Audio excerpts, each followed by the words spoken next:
If we're honest, a lot of us are scared right now.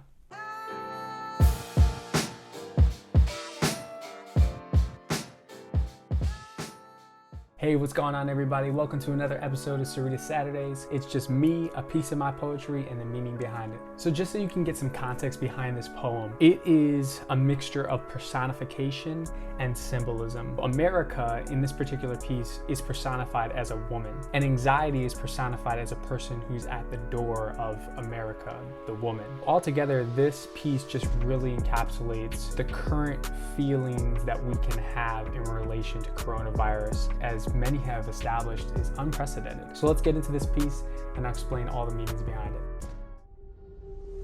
it. Dear anxiety,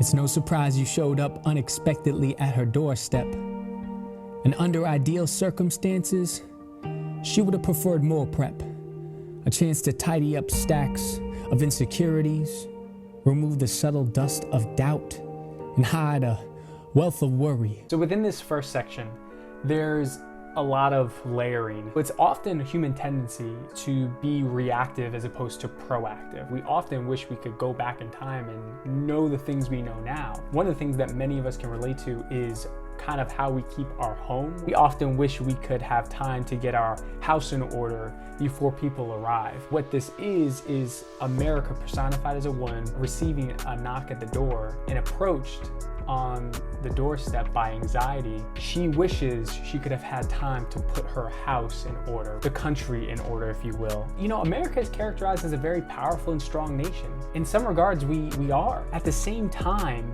this opening really is meant to demonstrate that no country is ever completely safe from a number of different threats. And I don't think anyone denies the fact that we can be vulnerable, but we often don't focus on the vulnerabilities. We often focus on the strengths of our country. When something like coronavirus hits, it really shows that we're not as strong as we think we are. So this next section really talks about a past event in America's history, which can kind of relate to what we're currently going through. And after peering through the peephole, she stumbled while taking a step back and was met with flashbacks of 9/11 attacks, a vicious dip and economy crash, warfare that seems like it would last forever. Continuing with the symbolism, we have America characterized as a woman who's looking at the peephole. Really just relates to this recent time where America truly felt vulnerable. When 9/11 occurred, it took our nation by complete surprise, especially with the number of deaths. It was just awful. And that's no means of saying that someone's to blame. The point is, it left us with similar questions that we're currently facing today. Things related to the economy, related to war, except now we're in a different type of war, one in which we're trying to fight against this virus. And it's often very nerve-wracking when you have a situation that you're completely out of control of. When looking through the peephole, if you will, it kind of provides almost a reminder of what America has already gone through. Within this next section, we're going to kind of see how ultimately anxiety and America interact a little bit more regarding the coronavirus. And even though the children came together, the non-stop ringing of these bells precedes a deafening sound wave of media that demands she unlock with expedience, convincing her to break into a DoorDash. And so she's impatient. You're happy feeding her ideas that are packed with panic. And now, a fist pound at the door, and she can't bear to stand it. If she opens, it will provide the deceiving control she needs. Just one more peek at the CDC.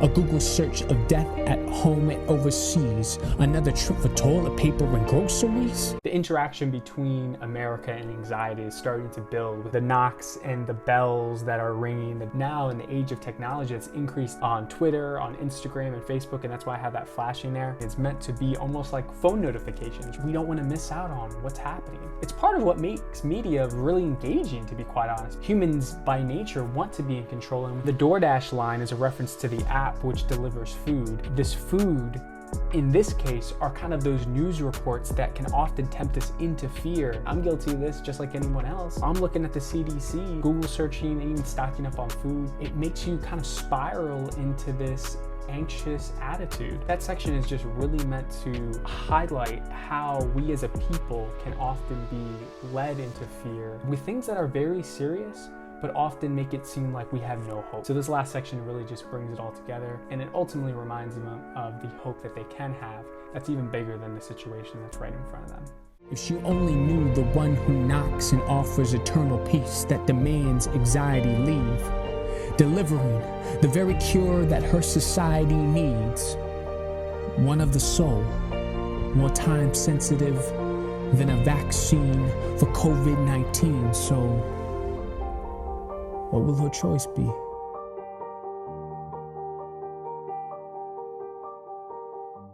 So in the end of this, you see that there's the one who knocks and offers eternal peace. The one who knocks is Jesus Christ as revealed according to Scripture. This is because of the good news of the gospel. Jesus came and lived a perfect life. He died to death on a cross for sinners, and then he rose again from the dead. And people right now are thinking that their greatest issue is something that can afflict their bodies.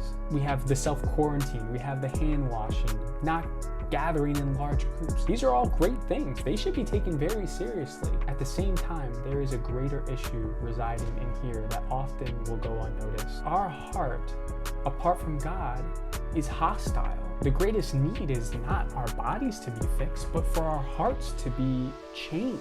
For those who turn from sin and trust in Jesus, they can be given the remedy, which is forgiveness of sins, and we can escape what's called the second death, which is a spiritual death after this physical body dies. The reason why I'm not worried about whatever happens in regards to this situation is because I put my faith in the one who beat death. Therefore, I can beat death. And it's not because of anything that I've done. This is a free gift of salvation for anyone who believes. Not because we did all the work and we did all the research, but because God is gracious and merciful and kind and good to save sinners. The final scripture I include in there is from the Gospel of Matthew, chapter 11, verse 28. This is really meant to point to the personal nature of God in the person of Jesus Christ, who offers rest. The greatest worries that are deep within our own hearts can be secure. We can put our trust in Jesus who beat death. Thank you again so much for joining me for this episode. I hope you are well, and I pray that you are staying healthy during this time. If you are interested in watching the poem over again, if you are on Instagram, it's going to be a link in my bio,